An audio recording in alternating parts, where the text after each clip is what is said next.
All right, moving on to money, gifts, materials, acceptance of gifts of money and materials. Mr. Gorder created a new account so we could get a sheet that has all the gifts for the month on it. It was really nice. Very nice, yes. Well, then I'd be remiss if I took any credit for it, so somebody in the business office named me Okay. actually put that together for us. So you can see the donations that we took in this last month. They totaled $27,996.43. Now, a number of them are large amounts that we did receive from the Andres Fund and the Earl Grant. But I do think it's important to acknowledge the money that we have received from them, and you'll notice that, you know, a lot of that is going for playground equipment.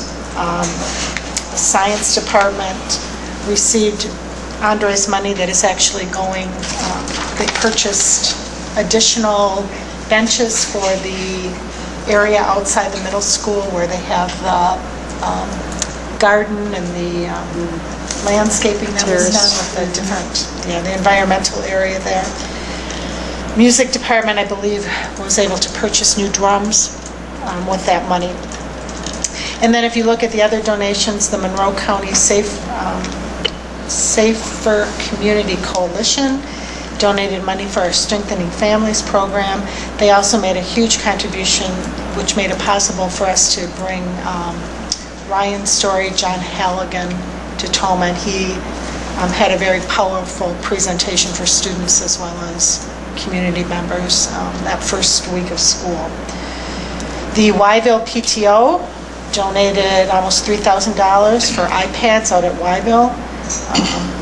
LaGrange, Walmart donated $500 for a character ed program.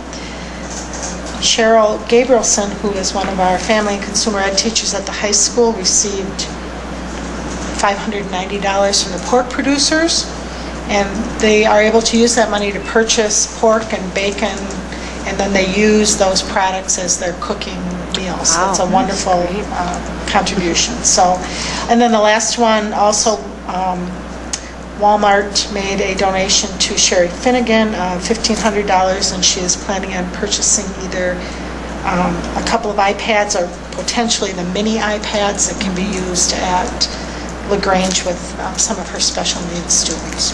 So, just as a point of reference, typically we bring the Andres and Earl grants as a specific item. Okay. I'm not really talking, I'm just saying in general. Mm-hmm. So you're going to approve them now, so the question is, do you still want to approve them as a separate agenda item? We don't need to then. Right. How do you want to see it in the future? I'd recommend we keep it as a separate agenda item just because of the size of the grants, and that's what we've traditionally done. But can we keep it on the same report and then just have two agenda items, so we have Earl and Andres when they come in, and then have gifts below that? So we could cover it with one document, or do you want it? I'd rather have it in a separate document and a separate agenda item. But for tonight, we don't have to. Okay. I'm saying, but do you want two motions? We can do two. No, I don't need the motions. I think it's just the reporting on it as separate items. I think it's nice to really recognize those. Right, because of the consistency and the dollar amounts with those gifts, as you know, like we've done in the past. But for tonight, one is certainly fine. But I will not bring back then a report this year on the approval of Andres and Earls. Just going forward, they will be separated out on the agenda. Okay. So I'll move to approve with great thanks for all these donations. I will second. We have a motion and a second to approve acceptance of the gifts of money and materials as listed. All those in favor signify by saying aye. Aye. Opposed? Motion carries, and we are very thankful for large contributions.